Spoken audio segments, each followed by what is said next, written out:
الحمد للہ رب العالمین اللہم صلی علی محمد النبی الامی وعلی آلہ وسلم تسلیما۔ بھائیو، دوستو، بزرگوں، عزیز ساتھیو،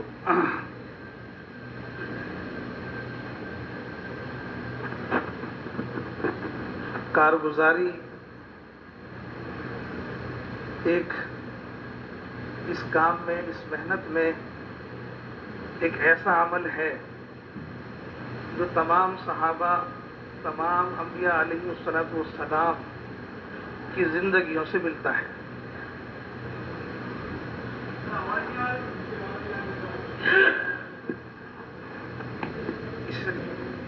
حضرت مولانا الیاس صاحب رحمۃ اللہ علیہ ملفوظات میں یہ بات لکھی ہوئی ہے، وہ یہ فرمایا کرتے تھے اپنے ساتھیوں سے، میں اس کام کو کار نبوت یقین کرتا ہوں، اس محنت کو۔ اس لیے محنت میں جو بھی طریقہ ہے، اس کی کوشش کی جاتی ہے کہ وہ طریقہ جو صحابہ کے دور میں رسول پاک صلی اللہ علیہ وسلم نے اپنے صحابہ کو جس طریقے پر محنت میں ڈالا تھا، اسی طریقے کی کوشش کی جائے۔ اس لیے کارگزاری بھی یہ اسی محنت اور اسی عمل کا حصہ ہے۔ بھائیو، دوستو، بزرگوں، اس وقت کارگزاری کے بغیر ہمارا کوئی بھی کام پورا نہیں ہوگا۔ جس کام سے کارگزاری نکل جاتی ہے، اس کام کے گھٹنے اور بڑھنے کا احساس بھی نکل جاتا ہے۔ کارگزاری کے بغیر ہم کسی کام کی سطح کا اندازہ نہیں کر سکتے کہ ہم کیا کھو رہے ہیں اور کیا پا رہے ہیں۔ اس لیے کارگزاری ہے۔ کارگزاری کسی کارنامے کی نہیں ہے، کارگزاری محنت کی ہے، اور اس کام کا یہ عمل ہے کارگزاری۔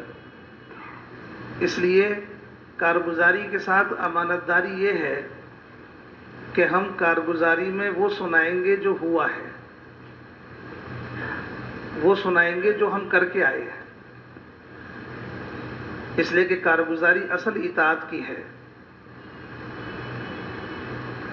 کارگزاری اس کی نہیں ہے کہ ہم نے کتنا کیا ہے، کارگزاری اس بات کی ہے کہ ہم نے کس طرح کیا ہے۔ جس طرح نظام الدین سے کام کرنے کے لیے کہا جا رہا ہے، اس کے مطابق کرنا اطاعت ہے کارگزاری اس محنت میں۔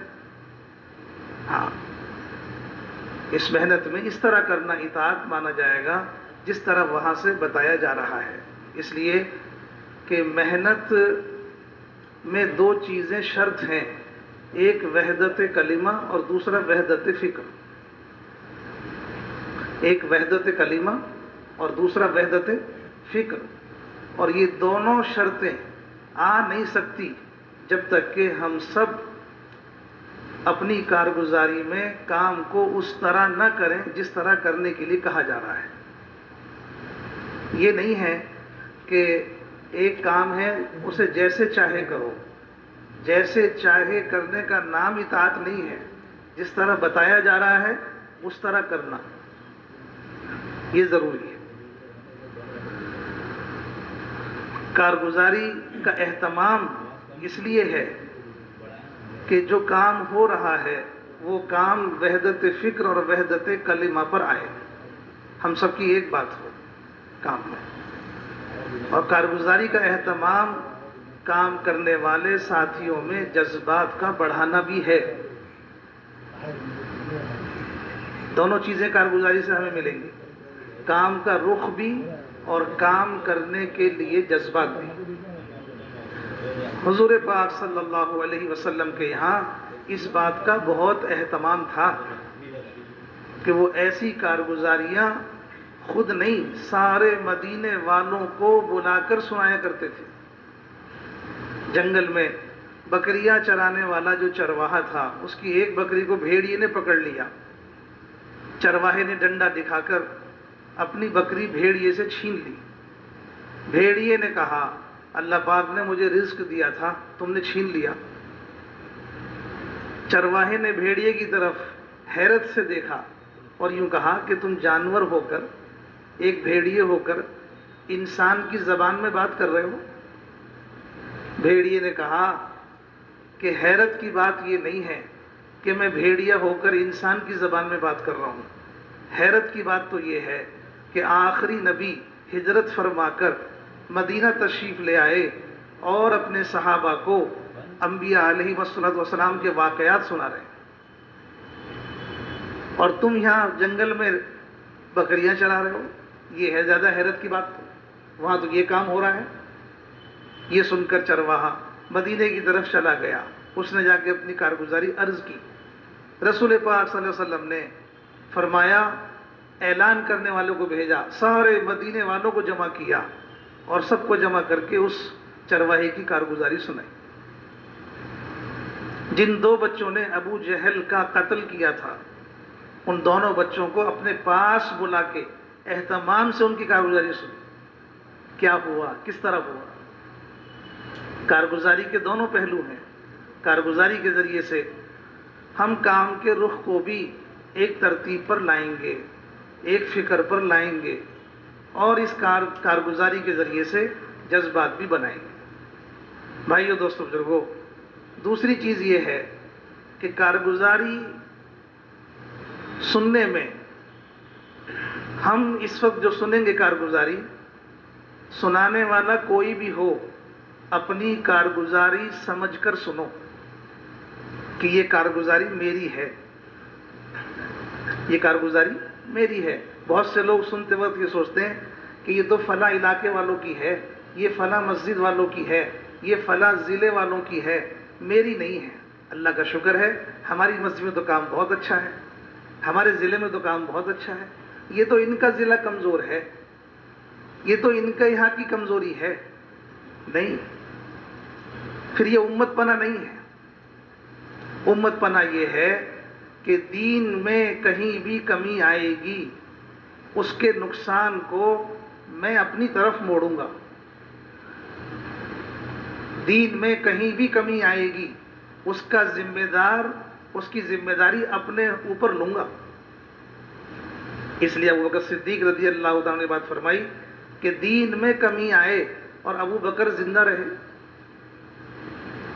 سوال اس کا نہیں ہے کہ آپ کے ضلع میں، آپ کی تحصیل میں، آپ کے صوبے میں، آپ کے حلقے میں یہ کمزوری ہے، ذمہ داری اس کی ہے کہ میرے رہتے ہوئے کمزوری ہے، میں کس لیے ہوں؟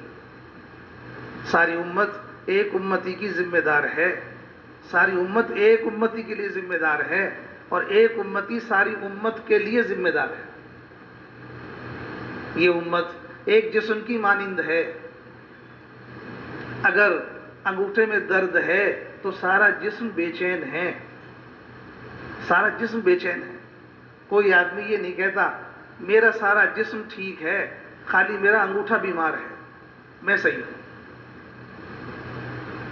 میرا سارا جسم ٹھیک ہے، میری آنکھ بیمار ہے، بس۔ کوئی آدمی یہ نہیں کہتا۔ اگر اس کی آنکھ میں تکلیف ہے تو سارے جسم کو شامل کرتا ہے وہ۔ بھائیو، دوستو، بزرگوں، اس امت کی حیثیت یہی ہے کہ یہ ساری امت بحیثیت ایک جسم کے ہے۔ اگر کہیں بھی کمزوری ہے، کسی ضلع میں، کسی حلقے میں، کسی مسجد میں، اس کا ذمہ دار میں ہوں۔ مولانا انعام الحسن صاحب رحمۃ اللہ علیہ کے زمانے میں ایک علاقے کے ساتھی آئے، آ کر کے انہوں نے اپنی کارگزاری سنائی اختلاف کی کہ ہمارے یہاں اختلاف ہے، اپنے حالات سنائے۔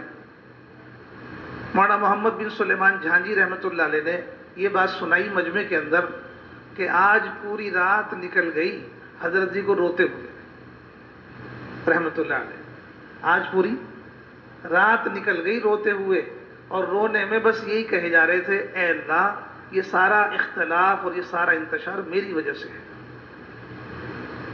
میں ہوں اس کا ذمہ دار۔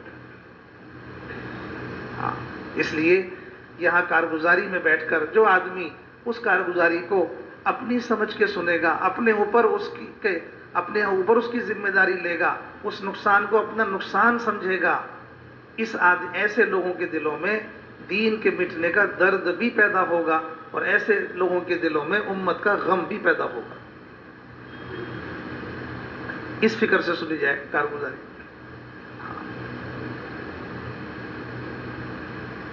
اس طرح سے ہم سنانے میں بھی بہت یہ اہتمام کریں. یہ نہیں ہے کہ ہمیں شاباشی ملے گی. کارگزاری اس طرح سناؤ جس طرح جو کام کر کے آئے ہو اس طرح. یہاں اچھا کارگزاری کو اچھا بنا کے سنانا وہ نہیں ہے، بلکہ جیسی ہے اسے ایسی سناؤ. کوئی مریض کسی ڈاکٹر کے پاس جا کے یوں کہے، جب ڈاکٹر اس سے پوچھے کیا حال ہے، الحمدللہ میں تو بہت ٹھیک ہوں. اس سے کیا فائدہ ہوگا؟ ڈاکٹر کے سامنے کوئی مرض چھپانے سے مریض کا کیا فائدہ ہوگا؟ جو بیماری ہے اسے بتانے سے فائدہ ہوگا، چھپانے سے نہیں. اس لیے ہرگز اس کی کوشش نہ کریں کہ ہم کسی طرح سے اس طرح سنائیں کہ ہم پر کوئی الزام، ہم پر کوئی کوئی بات نہ آئے. یہ کوئی ضروری نہیں ہے. ہاں، کوئی کام میں کمزوری کی ہے کوئی بات نہیں. اگر یہاں سے کوئی بات کہی جائے گی تو اس کہنے کا ہمارے اوپر اثر ہوگا، فکر ہوگا. جو آدمی اپنے کسی کام کی کمی پر نادم نہیں ہوتے، جو لوگ اپنے کام کی کسی کمی پر نادم نہیں ہوتے، ان کے لیے عمل کی توفیق کا دروازہ نہیں کھلتا. جو لوگ اپنے کام کی کسی کمی پر نادم ہو جاتے ہیں، اللہ کی طرف سے ان کے لیے عمل کی توفیق کا دروازہ کھل جاتا ہے. ایک تو کمی بھی کریں اوپر سے نادم بھی نہ ہو، ایک تو کمی بھی کریں اوپر سے نادم بھی نہ ہو. ہاں، اس لیے ہم اپنے کام میں کسی کمی کی وجہ سے، کوئی ذلت نہیں ہے اس میں، بلکہ کمی کی وجہ سے ہمارے اوپر جو باتیں ہوں گی اس سے ہمارے لیے اللہ کی طرف سے دروازہ کھلے گا عمل کی توفیق کا. ہاں، اللہ تعالیٰ اس نقصان سے بچا دیں گے. اسی لیے ہمارے یہاں استغفار ہے کہ نیک کام کر کے بھی خیر کے کام میں جتنا مشغول تھے اس کے بعد بھی استغفار کریں. اللہ جیسا کرنا چاہیے تھا ایسا نہیں کر سکے، تاکہ اللہ کی طرف سے اس عمل میں جو کوتاہی ہے وہ ہمارے لیے دور ہو جائے گی. بھائیو دوستو، جو وہ اس طرح یہ کارگزاری کا عمل ایک بہت اونچا اور بہت بڑا عمل ہے. انشاءاللہ اس کارگزاری کے ذریعے سے اس کا رخ صحیح ہو گیا تو پورے صوبے کے اندر پورے کام میں ایک بات ہوگی، ایک فکر ہوگی. ایک بات، ایک فکر. ہاں، ہمارے یہاں کوئی نیا کام نہیں ہوتا. ہمارے یہاں کوئی نیا کام نہیں ہوتا. پہلے کوئی بات نہیں تھی، آج کوئی بات بتا رہے ہیں تو یہ پچھلی بات کے خلاف نہیں ہے. پچھلی بات کے خلاف نہیں ہے. ہمارے یہاں جو بات ہو رہی ہے وہ سبق پچھلا تھا، یہ سبق اگلا ہے. نیا نہیں ہے، نیا نہیں ہے، بلکہ اگلا سبق ہے. اگلا سبق ہے. پچھلا وہ تھا، اگلا یہ ہے. ہم نے تو پہلے یہ سنا تھا. اب یہ نئی بات کہاں سے آ گئی؟ نئی بات کوئی نہیں آئی ہے. آپ کو نظام الدین گئے بہت دن ہو گئے ہیں. کام میں کوئی نئی بات نہیں ہے. آپ کو نظام الدین گئے ہوئے بہت دن ہو گئے ہیں. ایک صاحب 3 دن کی چھٹی لے کے گئے تھے نظام الدین سے، معلیات صاحب رحمۃ اللہ علیہ کے زمانے میں. 3 دن لگا کے آئے تو مشورے میں بیٹھے تو کوئی بات چل رہی تھی تو فوراً بول پڑے. حضرت نے کہا کہ کام 3 دن آگے چلا گیا ہے. کام 3 دن آگے چلا گیا ہے. تم 3 دن پیچھے ہو گئے ہو. یہاں کے ماحول میں پہلے سنو جو کام ہو رہا ہے، اس کے بعد رائے دینا. پہلے یہاں کے ماحول میں رہو. ہاں، اس وقت فرمائیے بات. ہاں، ہم بہت ساری باتیں اپنی کم علمی کی وجہ سے، نہ جاننے کی وجہ سے اور نظام الدین کی غیر حاضری کی وجہ سے کہتے ہیں لوگوں میں کہ ہمارے سامنے تو یہ بات آئی نہیں تھی. آپ کے سامنے اس لیے نہیں آئی تھی کہ آپ گئے نہیں ہو. وہاں رہو جا کے ماحول میں. جو وہاں رہیں گے، حضرت فرماتے تھے مولانا یوسف صاحب رحمۃ اللہ علیہ، ہمارے پاس آتے رہو گے تو وہ کہو گے جو ہم کہہ رہے ہیں. ہمارے پاس نہیں آؤ گے تو علاقوں میں جا کے اپنی چلاؤ گے. جو ہم نہیں کہہ رہے اس کے خلاف چلاؤ گے، اپنی اپنی باتیں چلاؤ گے. اس لیے اب آپ کو سب کو اٹھ کر کے نظام الدین آنا تھا، لیکن کوئی بات نہیں، نظام الدین کی جماعت یہاں آ گئی. سمجھے؟ ایسے لوگ بھی ہوتے ہیں جماعت میں جو صوبوں میں اور ضلعوں میں ہوتے ہیں، وہ بھی آتے ہیں جماعت میں، اور ایسے لوگ بھی ہوتے ہیں جو نظام الدین ہی میں رہتے ہیں. ان کے ذریعے سے ہمارے سامنے وہ بات پہنچے گی جو بات نظام الدین میں اس وقت کہی جا رہی ہے. جو اس وقت کہی جا رہی ہے اس کے مطابق کرنا ہے. جو پہلے کہی گئی تھی وہ بھی غلط نہیں تھی، جو اس وقت کہی گئی تھی اس کے مطابق کرنا، جو آج کہی جا رہی ہے اس کے مطابق کرنا. اس طرح سے ہمارے یہاں سبق ہوتا ہے اگلا اور پچھلا. پچھلا یہ تھا، اگلا یہ ہے. جیسے جیسے پڑھتے جائیں گے قربانیوں میں ہمیں آگے کی بات بتائی جاتی رہے گی. آگے بھی بہت ساری باتیں آئیں گی. جیسے جیسے قربانیوں میں بڑھتے رہیں گے کام میں تو اگلی باتیں بھی ہم سے کہی جائیں گی جو آج نہیں ہے سامنے، جو آج سامنے نہیں ہے، پھر آگے کہی جائیں گی. یہی کارگزاری کا فائدہ ہے. اس لیے اسے معمولی امر مت سمجھو. ہر آدمی کارگزاری میں اپنے آپ کو محتاج سمجھ کے اور سیکھنے کی نیت سے اور سمجھنے کی نیت سے بیٹھے. ہاں، یہ نہیں ہے کہ ہم تو اس کے مطابق کر رہے ہیں، ہم تو بہت صحیح کر رہے ہیں نظام الدین کے مطابق، ایسے ہی اللہ کا شکر ہے. نہیں، وہ بھی اپنے اس کرنے پر اترائیں گے نہیں. مفتی زین العابدین صاحب رحمۃ اللہ علیہ کا واقعہ حضرت سناتے ہیں بار بار. مولانا یوسف صاحب رحمۃ اللہ نے بھیجا مفتی صاحب کو کہ مفتی صاحب جائیے یہ جماعت لے کر اس طرح کام کرنا ہے. کام جب کر کے آئے مفتی صاحب نے کارگزاری سنائی. کارگزاری سنانے کے بعد حضرت نے فرمایا مفتی صاحب یہ کیا کر کے آئے؟ کام تو اس طرح کرنا تھا جس طرح ہم بتا رہے ہیں. اس جگہ ٹھیک ہے. وہ کہا میں بہت دھیان سے بیٹھا، دھیان سے سنا. اس کے بعد پھر چلے گئے، پھر واپس آئے، کہا کارگزاری سنائی، اور پھر سنانے کے بعد حضرت نے کہا کہ مفتی صاحب یہ کیا کر کے آئے؟ کام تو اس طرح کرنا تھا جس طرح ہم نے بتایا. مفتی صاحب تھوڑے پریشان ہوئے. وہ کہا اور ٹھیک سے سن، سمجھ کے جاؤں. پھر گئے، پھر جا کر کے پھر اور اپنے طریقے سے اپنی طرف سے اچھا کام کر کے آئے. آنے کے بعد پھر کارگزاری سنائی اور کہا کارگزاری سنانے کے بعد حضرت نے پھر وہ بات دہرائی کہ وہ صاحب یہ کیا کر کے آئے؟